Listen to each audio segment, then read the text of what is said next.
Laikā, kad līdz vispārējiem dziesmu un deju svētkiem ir atlicis vairāk nekā pusotrs gads, tradicionālajam jaunredzes deju konkursam Valmierā ir ļoti liela nozīme, jo svētku repertuārs vēl tiek meklēts.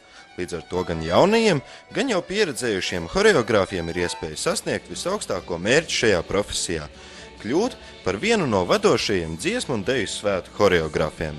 Es viņu tā parasti šo jaunatnes deju konkursu dēvēju arī zināmā mērā par tādu deju gada tirgu, jo šeit sabrauc ļoti daudz vadītāji, gan arī paši dejotāji un izvēlās repertuāru saviem kolektīviem. Kā jau mēs savā starpā sakām, tas jau vairāk nav tikai konkurss, viņš ir pāraudzis šī konkursa nozīme, viņam ir tāda olimpisko spēļu nozīme, kad galvenais ir piedalīties.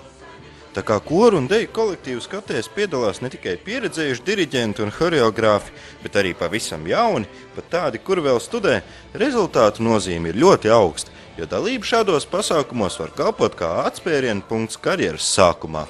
Tā ir tā reize un diena, kur visiem horeogrāfiem un dejotājiem, vadītājiem, kas ir saistīti ar tautas deju, ir jābrauc uz Valmieru, jābrauc un jāskatās. Jo, ja tu noskaties šo te skatu, tad tu principā var uzskatīt, ka tu esi kompetents par norisēm tautas dejā visā Latvijā. Jaunredzes deju konkurss ir nozīmīgs pasākums arī dejotājiem, jo arī viņu viedoklis tiek ņemts vērā izvēloties gan kolektīvu, gan dziesmu un deju svētku repertuāru. Ļoti labs pasākums var apskatīties, ko jaunu horeogrāfi ir saražojuši vai izcēluši no skapja. Horeogrāfi parādīt, ko viņi izdarījuši pa gadu.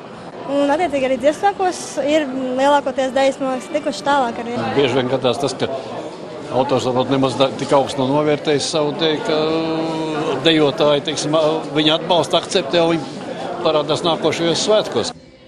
Jaunredzes deju konkursu laikā gan skatītājs, gan dejotājs un, protams, arī žūrija priecēja neviena jauna un interesanta deja.